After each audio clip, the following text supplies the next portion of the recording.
one of the things that I'm often asked to communicate with pets about is transition to death and dying. The pet might be unwell, or more likely it's very old. It might be it lost some of its mobility, lost its appetite perhaps, just old and slow. And the family is starting to think it might be time that we need to start to think about going to the vet, bringing him to the vet or her to the vet. And really, they're really difficult questions, and they're questions that leave, or decisions that leave people often feeling guilt or fear that they've made the wrong decision. So I'm able to speak to the pet. I can say, do you think your time is here? Do you think your time is coming soon? And get those kinds of answers. One of the answers that I get most often is, so I'll say, are you ready for that transition? And nearly always the animal will say, oh, I'm ready. I'm really ready, but they're not. They're not ready. I need to stay longer until they're ready.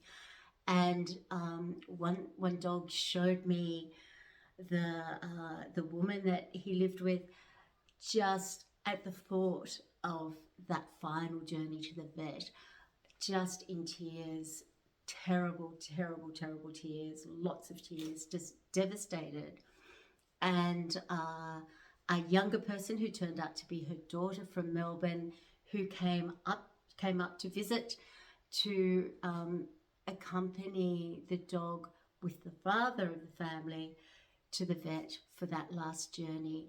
And he predicted, this dog knew exactly what it would be like, and said, I'm ready, but I can wait. He had some pain. He had some times when it was hard for him to get up and go outside. But really, it was so important that they had this conversation through me so that everyone could be clear about what was going to happen. And it was a very sad day when he did go, but it was kind of more on his terms than it would have been if they hadn't had that conversation. Another dog that I spoke to and I asked about death, and she just said, I'm ready. She didn't say, I don't think they are. She just said, I'm ready. I'm happy. I've had a great life.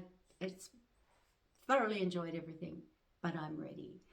And to be able to give that information to her person was, it's a difficult discussion to have, a difficult conversation to have, especially with somebody that you don't know.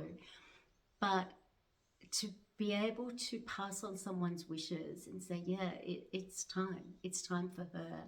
She's happy. If she has to wait for a while longer, fine, she can do that. But she is ready today, tomorrow, next week, and she's going to be fine.